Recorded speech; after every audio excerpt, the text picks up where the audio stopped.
자, 지금 조금 이제 빨리 지나고는 있지만요.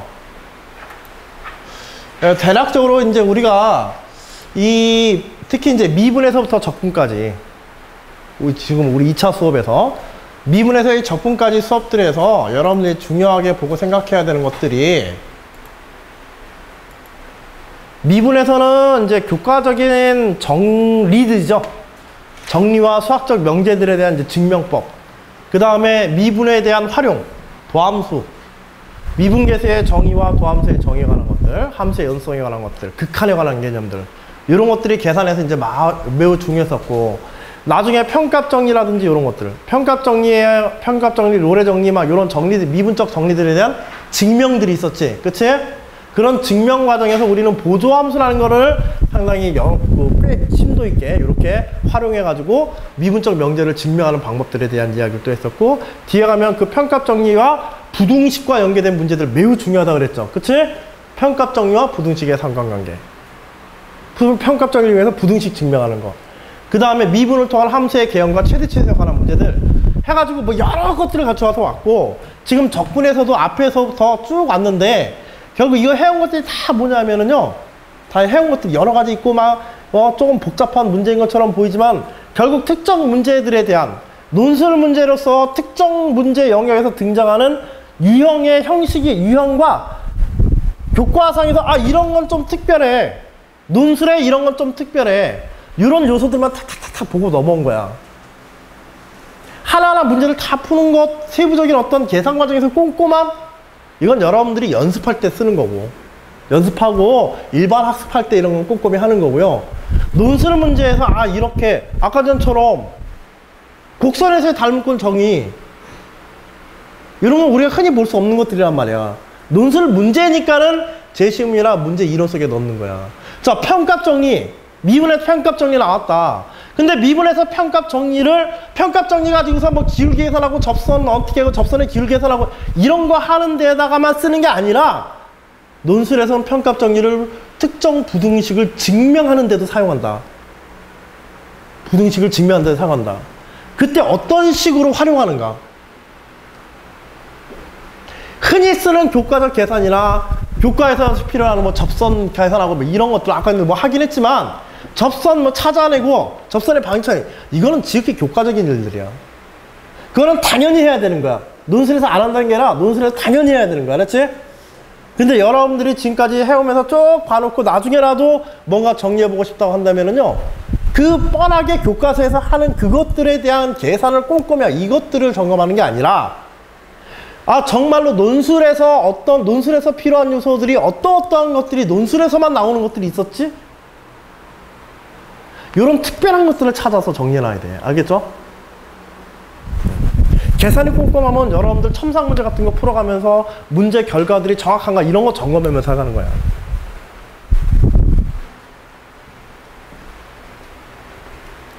자, 여기도 이제 요 적분과 부피가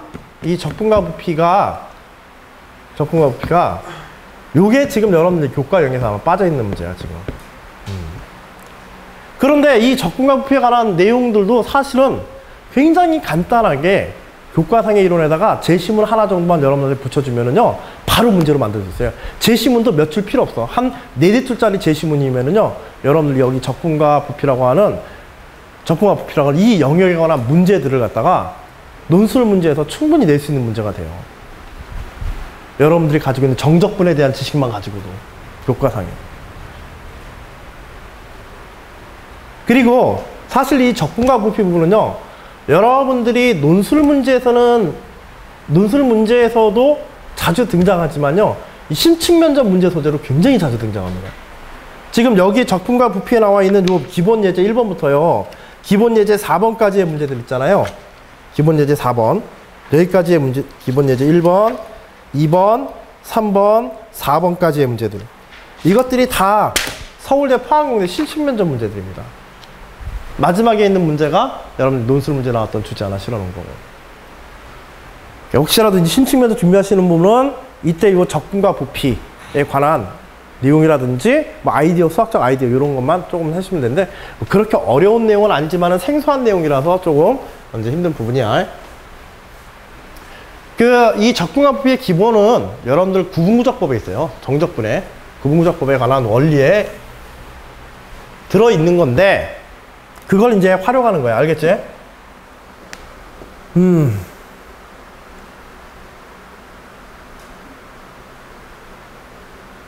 자, 바로 여기서도 기본 예제 문제로 바로 들어갈게요.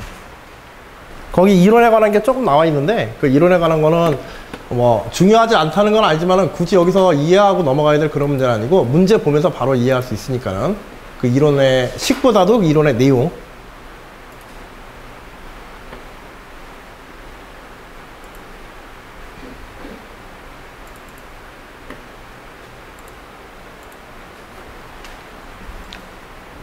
자, 83페이지 기본 예제 1번.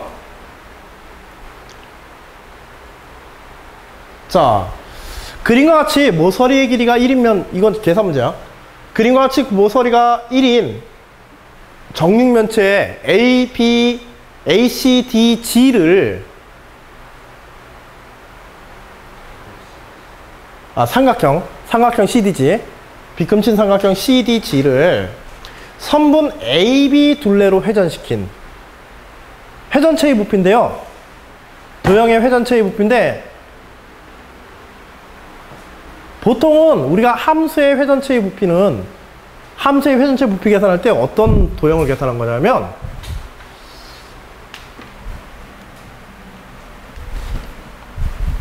봐봐. 여러분들이 함수에 대한 회전체의 부피는요, 함수 fx에 대해서 요거 문제하고 요 문제가 다른 점이 뭔지 한번 봐봐. 비교해서 어떤 부분을 확장시켰는지.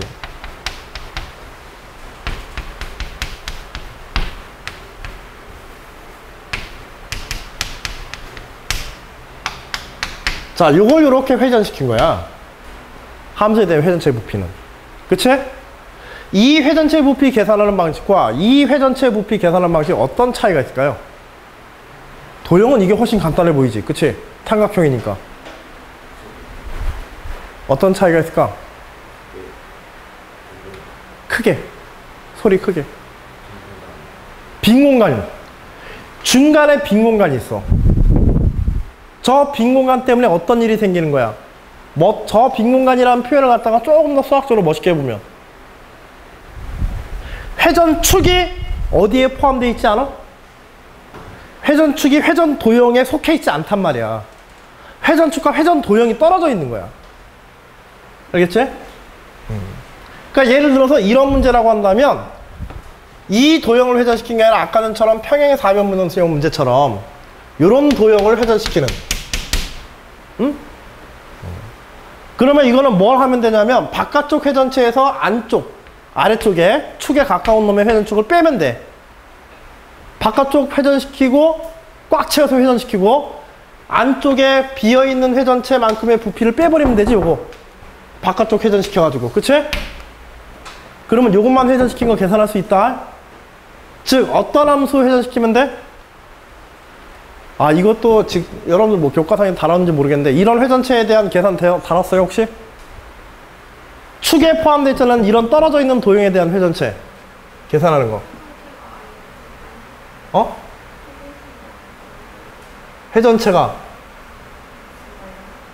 회전체 자체가 없다고? 넓이에 대한 이제 적분은 있고.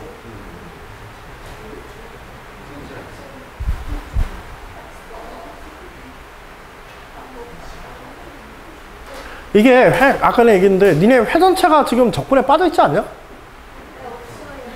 회전체는 없고 학교 선생님이나 학원에서 해줬을 수는 있어. 그리고 넓이 계산은 있어. 구분구적법에 대한 넓이 계산은.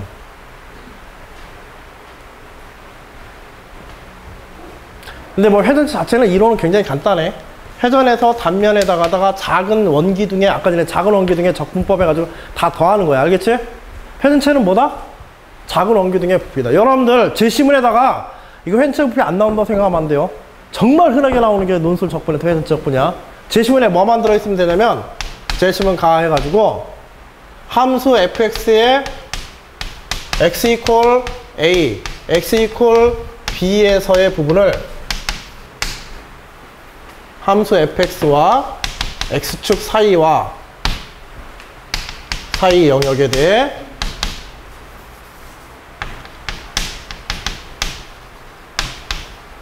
영역을 x축 둘레로 회전시킨 회전체의 부피는 인테그럴 a에서 b까지 파이 fx의 제곱에 dx2다. 그림 1. 제시문 이거 하나만 돼 있으면 여러분들 회전적분 그냥 넘겨버립니다. 제시문에 저 두세 줄짜리 저 제시문 하나면은요, 여러분들한테 적분에서, 논술에서는 회전체 적분 계산하게 만들 수가 있다고. 아까 전에도 봤잖아. 곡선의 닮음에 대한 정의 딸랑 단서 그거 하나 딱 주고서 계산하고 그거 문제 풀라고 하는 것처럼. 회전체 적분도 정말로 간단한 제시문 저거 하나요. 요거보다 조금 더 들어가면 이제 구분구조법.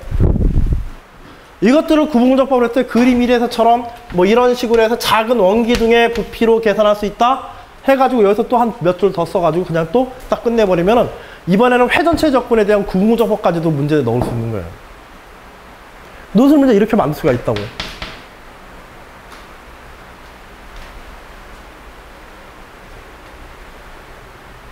이거 알아두세요. 아예 안 배웠더라도. 알았지? 교과에 빠졌다고. 이게 뭐야? 파이 fx의 제곱. 어떤 x에 대해서 여기서 이 함수까지의 거리 fx죠. 요게 fx지? 그치? 파이 fx면 뭐예요? 파이 fx면은 fx를 반지름으로 하는 원의 면적이에요. 단면적. 원의 단면적. 그치? 자, 파이 fx의 dx. 봐봐. dx면은 인테그럴에서는 dx지만 리미트 시그마에서는 뭐야? 델타 x죠, 요거. 기억나요? 리미트 시그마에서는 델타 x예요. 작은 조각으로. 무한히 아니라는 게 아니라 우리가 눈에 볼 수 정도로 작은 조각으로 생각하면은 델타 x인 거야. 자, 그 델타 x를 곱한 거죠. fxk에다가 파이 fxk에다가 파이 fx에다가 델타 x 요거 곱한 거야. xk에 대해서 파이 fxk x축까지를 반지름으로 하는 원의 면적이에요. 델타 xk 요 폭이죠. 델타 x만큼을 곱한 거야. x축 방향으로. 요 원판의 수직인 방향으로 델타 x만큼 곱한 거예요. 그러면 뭐 어떤 도형이 나오게 돼? 어떤 도형에 뭐가 나오게 돼? 작은 델타 x 폭을 가지는 작은 원기둥의 부피 나와요? 나오죠? 요거 이해했어요? 요거 이해하셨어요? 요거 이해했으면 회전체 적분 다 이해하신 거예요. 저 짧은 원기둥들을 어떻게 하면 된다? 다 더하면 된다. A에서 B까지. 함수 fx에 대해서. 그게 전체 회전체의 부피 계산식이야. 이 적분식이 가지고 있는 의미이자 여러분들한테 회전체 적분에 관한 논술 문제를 낸다면은 제시문에 가장 많이 실어주는 게 요거까지야. 저까지 다 해서 설명하는데 여러분들 교재에 나오고 있는 페이지의 반 페이지 정도면 충분히 다 설명 가능합니다. 알겠지? 그리고 얼마든지 여러분들에게 함수 fx에 대해 여러분 2차 함수, 3차 함수, 넓이, 면적, 적분 다 했잖아. 그치? 특수함수, 사인 함수, 코사인 함수, 부분 적분, 치환 적분 다 했잖아요. 이제 적분식만 주면 일반 함수 계산하는 건 똑같은 거야. 회전체 넓이도. 형식만 기하학적으로 회전체에 관한 문제가 된 거지. 새로운 영역이라고 생각하지 마. 다만 그것에 대한 이제 기하학적인 어떤 요소들이 들어있다 보니까 그거에 대한 수학적인 어떤 뭐 영역적인 요소에 대한 구분만 좀 있으면 돼. 계산은 적분의 계산이다. 기술적인 건 다 한 거야. 자, 이런 면에서 볼 때 이런 회전체의 부피하고 이 회전체의 부피는 차이점이 뭐냐면 얘는 일단은 회전축과 이걸 회전축이라고 그래요. 알겠죠? 회전축과 함수, 회전시키는 도형이 같은 함수의 영역 내에 속해 있지 않아. 여기서는 속해 있어. 근데 여기는 떨어져 있죠. 아까 내 빈 공간이라고 표현한 거. 그 다음에 또 뭐냐면 회전축과 회전하는 평면이 같은 평면상에 있지는 않습니다. 얘는 이 칠판상에 있죠. 지금 회전축과 도형이 지금 칠판에 같이 있지. 칠판면에 같이 있잖아. 한 면에. 근데 얘는 어때? 얘는 삼각형은 이쪽으로 생겼어. 삼각형은 여기에 있는 거야. 자, 삼각형은 여기 배에 붙어 있어요. 근데 회전축은 이렇게 가 있는 거야. 공중에 붕 떠가지고. 그러니까 회전하려고 하는 평면과 회전하는 도형이 속한 평면과 회전축이 한 평면에 있질 않죠. 이런 문제는 어떻게 해야 될까? 이 이론에서 확장해서 가는 거야. 어떻게 해야 될까?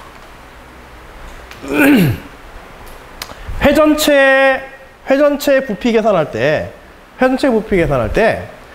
저거보다 더 기본 개념으로 머릿속에 넣어둬야 되는 건 뭐냐면 이거보다 더 작은 데로 들어가면은요. 이거보다 더 작은 데로 들어가면 뭐가 있는 거냐면 이 면을 얘도 결국은 이 작은 원기둥처럼 된다는 요거는 결국은 요런 직사각형을 X축 주변으로 회전시킨 거거든. 얘를 여기를 딱 고정시켜 놓고 여기를 풀로 붙여 놓는 거야. 축에다가 요거는 풀로 붙여 놓고 요거만 이렇게 삥 돌린 거란 말이야. 회전차라는 건. 빙 돌려서 마치 문고리에 딱 고정돼 있고 문 이렇게 왔다 갔다 하듯이 그렇게 삥 여기 고정 경첩 이렇게 딱 바로 삥 돌리는 거거든. 그리고 훑고 지나간 영역의 부피 계산하는 거거든. 얘도 보면은요 평면을 직사각형을 고정시켜주고 면을 이렇게 돌린 거야. 근데 이걸 더 작은 영역으로 보게 되면은요 이 면이 아니라 점으로 생각할 수가 있어요. 점. 무수히 많은 점, 작은 원들이라고 생각해요. 아주 작은 원, 아주 작은 조각들. 평면상에 아주 작은 조각 하나하나가 다 회전하는 거야. 그 하나하나 다 회전한 걸 다 더하면 저 직사각형이 회전한 거하고 똑같겠지? 그래 안 그래? 더 작은 구분 구조법. 근데 굳이 그렇게 어렵게 할 필요 없으니까 그냥 직사각형 하나로 그냥 해버리는 거야. 함수 fx 계산해가지고 그냥 바로 하면 되니까 직사각형은. 근데 더 작은 것들을 계산할 수 있거든. 자, 근데 봐봐. 회전할 때 특징이 뭐냐면, 자, 여기 회전축이 이렇게 있다고 합시다. 회전축이 있고, 자, 요 분필이 있고요. 얘가 이 지우개가 있어요. 잠깐 이게 이름이 뭔지 생각이 안 났네. 지우개가 있어요. 자, 요 지우개가 요 축으로부터 일정한 거리만큼 떨어져 이렇게 회전하는 거야. 알겠지? 지우개가 요 축을 중심으로 이렇게 회전해 가는 거야. 그런데 요 지우개 뒤에 작은 분필이 이렇게 뒤에 이렇게 붙어 있어요. 지금 이렇게 혹은 여기에 붙어 있어도 상관없어.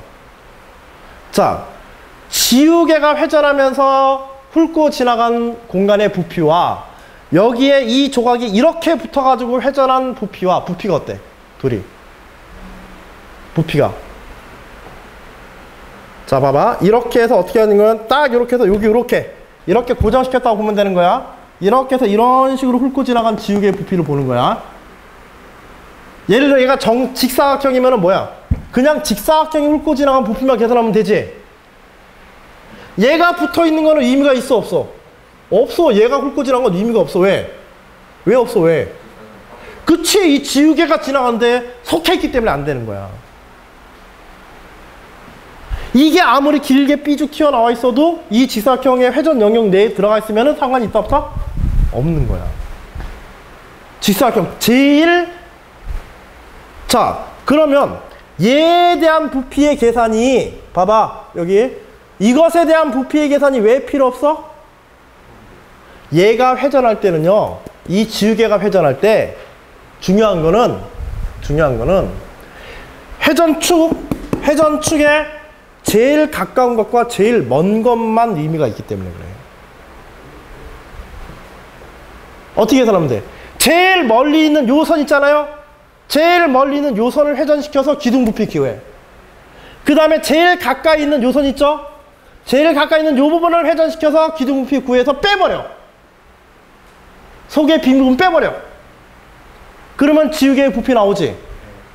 중요한 거는 회전축으로부터 수직 방향으로 회전축으로부터 가장 가까운 점과 가장 어떤 점? 먼 점, 요 두 개만 가지고 계산하면 되기 때문에 그래. 그러니까 중간에 어정쩡하게 끼어있는 이거 들어갈 필요 있다. 중간에 어정쩡하게 들어있는 이런 놈 계산할 필요 있다 없다? 없는 겁니다. 봐봐. 이거 계산 어떻게 해야 되는지 생각해봐요. 자, 요거 회전축으로 이렇게 AB 잡았습니다. 자, 여기에 수직으로 잘라가지고 요 우리가 회전시키는 회전면과 만나는 조각을 한번 생각해봐. 자, 요런 조각일 거야. 요걸 이렇게 회전시키면 돼. 근데 비스듬하게 누워있어 옆으로. 근데 중요한 거는 얘가 회전해서 X축으로부터, 요걸 X축이라 할 때 X축으로부터 가장 가까운 요점, 이 안에는 또 다른 놈이 들어가서 훑고 지나갈 수 있어 없어? 저 사이에서는. 저 사이 영역은 누구도 안 훑고 지나가죠? 그치? 가장 가까운 점보다 더 안쪽은 아무도 안 지나간단 말이야. 그 다음에 가장 먼저 여기서 요 조각에 대해서 수직으로 자른 면에 만나는 요 조각에 대해서 가장 멀리 있는 점 어디야?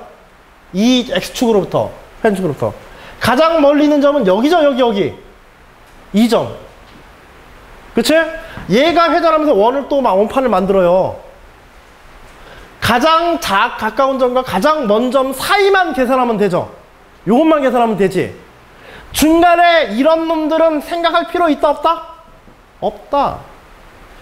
가장 바깥쪽에서 가장 안쪽 거 빼면, 가장 먼 곳에서 가장 가까운 거 빼버리면, 그렇게 해서 회전시킨 회전체. 자, 봐봐.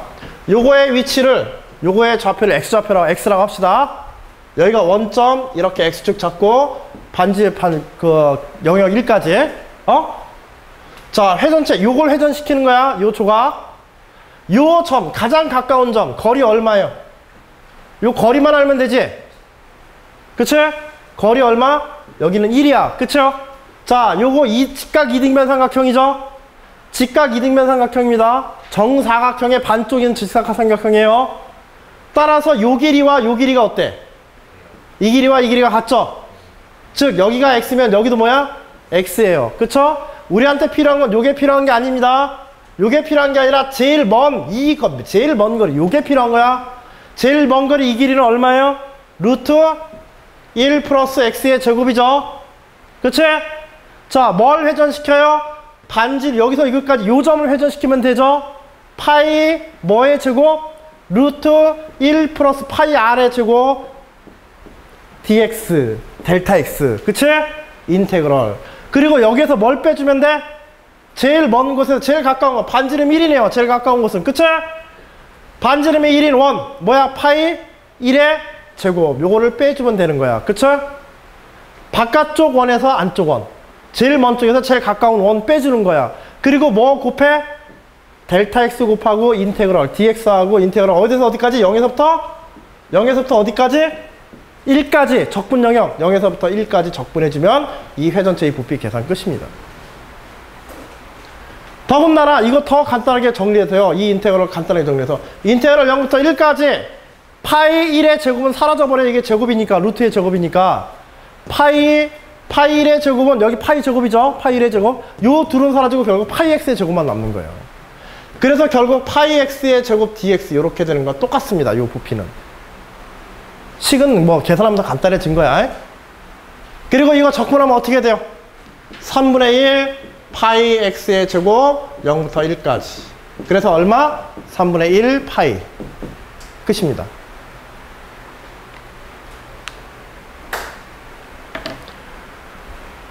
여러분들은 지금 심지어 회전체의 부피를 끝낸 게 아니라 예전 교과에도 없던 같은 평면에 있지 않은 회전축에 대한 회전체의 부피까지 계산하는 요령이 고등교과 과정에서 간단한 한두 스텝만 가지고도 충분히 확장 가능한 문제가 될 수 있는 거야.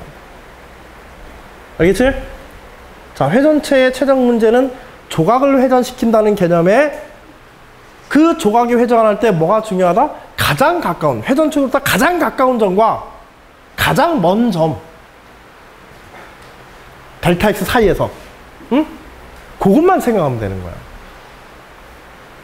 그게 같은 평면에, 회전 도형과 축이 같은 평면에 있던, 아니면은 비스하게 어긋나가 있던, 3천 공간에서 어긋나가 있던 거네.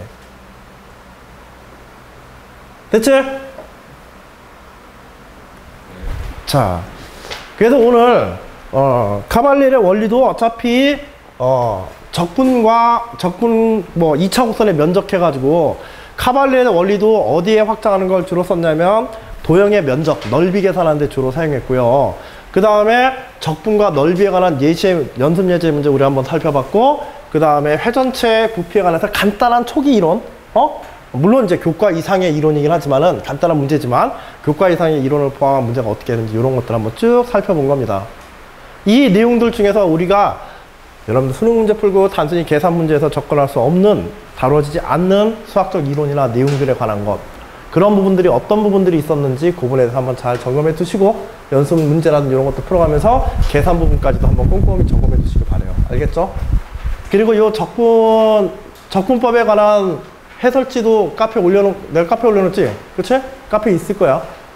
카페에 올려놨으니까는 적분법에 대한 해설지 다운받아가지고 여러분들이 풀어간 문제들, 혹은 놓친 문제, 혹은 제가 계산 문제라고 해서 특별한 의미보다는 복잡한 계산 능력에 대한 점검, 교과적 계산의 점검, 이런 식으로 넘어간 문제들에 대해서도 틈나는 대로 한번 풀어보세요. 그런 문제들은 여러분들이 수능 문제에서 4점짜리 정도의 문제들을 푸는데 상당히 도움이 될 수 있는 계산법들을 포함하고 있습니다. 아시겠죠? 그래, 오늘 여기까지 봅시다. 수고하셨습니다. 오늘은 과제는